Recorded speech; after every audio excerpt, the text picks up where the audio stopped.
All right, ready to dive into some English grammar. Sounds good to me. Today, we're going deep on a YouTube video by POC English all about those common grammar mistakes. You know, the ones we make without even realizing it? Oh, I know those. Like, all the time. Exactly. And get this, they even use AI in the video to help explain some of the stuff. Super interesting. But we'll get to that a little later. Okay, cool. First up, let's talk about how we talk about the future, especially when we're making promises. Promises, yeah. They use this example, I promise I pay you tomorrow. What's wrong with that? Right, so it sounds almost right, but it should be, I promise I will pay you tomorrow. Okay. That tiny will makes a big difference. It shows you're really committed. Wow, so just adding will makes it a real promise. That's a good one to remember. Definitely. All right, next up is something I know I mess up sometimes. Most versus most of. Most of, oh yeah, that one can be tricky. The video explains it really well, though. So you use most of when you're talking about a specific group, like most of the pizza is gone. But if you're talking generally, then it's just most. Most people like pizza, for example. Okay, I think I'm getting that. Most of is for a specific thing. Most is general. Exactly. Now let's talk about me, myself, and I. Pronouns, those are always fun. Oh yeah, everyone loves pronouns. I know, right? But the video has this great analogy with looking in a mirror. Oh, I remember that. So you wouldn't say, I see me in the mirror. No, you'd say myself. Right. I see myself in the mirror because it's reflexive. It's both you doing the action and receiving it. Makes sense. So are those reflective pronouns the ones that trip people up the most? They definitely cause a lot of confusion, even for native speakers. Okay, good to know. Now, how about the if clause in those conditional sentences? Ah, yes, those ifs. I have to admit, I mess that one up sometimes too. It's a very common mistake. People will say something like, if I'll have time, I'll go. But that's not quite right. You shouldn't use future tense in the if part. It should be, if I have time, I'll go. Yeah, when you say it like that, it does sound better. Right. Now, let's get into something a little more complicated. Reported speech. Oh, yes, that's when things can get a little tricky. It's all about how we, say what someone else said, and the tenses can change. Yeah. Let's say someone says, I'm tired. If you were telling someone else about this, you'd say, he said he was tired, right? See how the tense shifts back? Ah, I see. Was instead of is. Exactly. It's subtle but important. But hold on, there are exceptions to that rule, aren't there? You're right, there are. The video gave the example, he told me that he was Chinese. Right. Why doesn't that become he is Chinese? Because his nationality is still true right now, so the tense doesn't have to shift in that case. It's important to think about the context. Okay, context matters. Got it. This is where things get really cool. The video uses AI to look at grammar. Yeah, AI. Both ChatGPT and POC English's own tool to analyze a paragraph and find mistakes. It's pretty wild. Really makes you think, huh? Like, could AI become our grammar coach? That will be something. Okay, after all that AI stuff, the video gets back to more mistakes.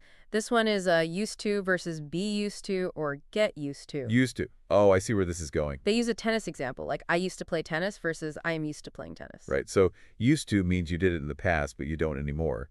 But be used to means you're familiar with something now. Oh, okay, so one is a past habit and the other is something you're accustomed to now. Exactly. It's about whether you're talking about something you did before or something that's normal for you now. Got it. Now on to superlatives, biggest, smallest, best, all that. Superlatives, those are always fun. The video talks about when to use in versus of. Like, I've probably said the biggest city of the world before, but apparently that's wrong. It does sound natural, doesn't it? But when you're talking about the location with a superlative, you should use in. So it's the biggest city in the world, not of. In the world. Okay, I'll have to remember that. It trips up a lot of people. Okay, last one from the video. This rule is so easy to mess up. Every always wants to be singular. Ah, yes.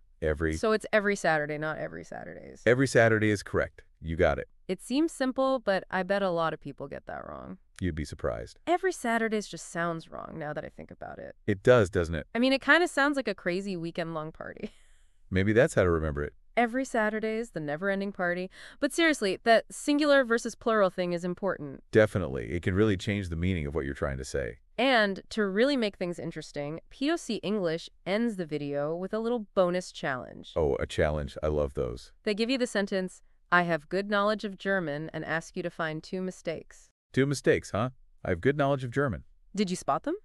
Well, the first one is that it should be I have, not I've. Can't use the contraction there. Oh, right. That's sneaky. But what's the mistake? Good knowledge of German sounds fine to me. Almost. But knowledge is a countable noun here. It needs an article, so it should be, I have a good knowledge of German. Ah, I see. You need that A in there. Precisely. That one's a little tricky. It's amazing how much we can learn from just one sentence, though. Makes you really think about all those little details. Yeah, grammar's full of surprises. So we've covered a lot of ground today, from promises to pronouns to AI and those tricky articles. We really went deep. It's clear that there's always something new to learn about English grammar. Always. Even for, people like us who talk about this stuff all the time. It's definitely a journey, not a destination. And I have a feeling we'll be uncovering even more fascinating grammar tidbits in our next deep dive. I can't wait. Yeah, it's like a grammar puzzle. And what's cool is that POC English doesn't just, point out the mistakes. They explain why the rules are the way they are. Right. It's not just about memorizing rules. It's about understanding them. Exactly. So you can avoid those mistakes in the future. So, what would you say is the most important thing people should take away from all this if they want to improve their English? I think it's just being aware. You don't have to become like a grammar expert overnight. But just knowing these common mistakes can make a big difference in how you communicate. Right. Awareness is key. It's like you start to notice those little errors more. Exactly. It's like having a little grammar checker in your brain. And speaking of grammar checkers, we can't forget about that AI stuff from the video. The AI, yeah. It's pretty amazing to think that AI could actually help us with grammar. It really makes you wonder, what's next? Could AI be our own personal grammar coach? That would be pretty cool. Imagine getting instant feedback on your writing. No more embarrassing mistakes in emails. Or, in your deep dive scripts. Hey, we all make mistakes. True, true. But you mentioned something earlier about how even native English speakers get this stuff wrong. Oh, yeah, all the time. Why do you think that is? If you grew up speaking English, shouldn't you, I don't know, just know it? Well, we learn language through immersion, right? So we pick up patterns, even if they're not always grammatically correct. And, sometimes we just get lazy. We don't pay as much attention to the details. See, when you're driving, right? Driving. Yeah, once you get the hang of it, you don't really think about every little step. Ah, I see what you mean. But it's still good to go back to the basics sometimes. Make sure you're not developing any bad habits. Absolutely. And that's where resources like this POC English video come in. They remind us of the things we might be forgetting. Yeah, those little reminders can be super helpful. So to wrap things up, I think the challenge for all of us is to just be more mindful of how we use language. Mindful, yeah. Can you spot those grammar mistakes in the wild? In a news article or, just listening to people talk? It's like a fun little game. It is, and the more you play, the better you get at catching those errors. And even if you don't catch every single one, that's okay. Yeah, nobody's perfect. It's all about progress, not perfection. Well said. Language learning is a journey, and there's always more to discover. That's what makes it so interesting. And speaking of interesting, we've got a lot more to talk about in our next deep dive. Stay tuned for more grammar adventures. Totally. It's like we're all grammar students, always learning. And, it's funny. People think grammar is super boring, all these strict rules. But language is always changing, right? It is, yeah. It's alive. That's what keeps it so interesting. Right. There's always something new to discover. Even as native speakers, English can still surprise us. Oh, definitely. So this deep dive, it's a good reminder that, well, we can always improve, even if we think we're pretty good at grammar. There's always room to grow. And one thing that really stood out in the video was how they used AI. The AI. Yeah, that was cool. It shows how technology can, help us learn.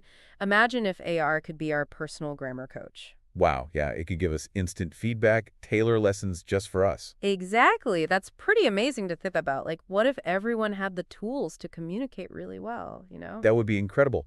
A world without language barriers where everyone understands each other. That's a world I want to live in. Me too. And it starts with us, Right, with each of us. We need to keep learning, paying attention to language. Then we can all become better communicators. Well said. Okay, so as we wrap up this deep dive, I want to thank all our awesome listeners for being here. Yeah, thanks for joining us. And a big thanks to POC English for making that video. It really got us thinking. Definitely a great resource. So remember, everyone, keep exploring, keep practicing your English, and don't be afraid to make mistakes along the way. Mistakes are how we learn. Couldn't have said it better myself. That's it for this deep dive. Go out there and use your awesome English skills, everyone. TAE.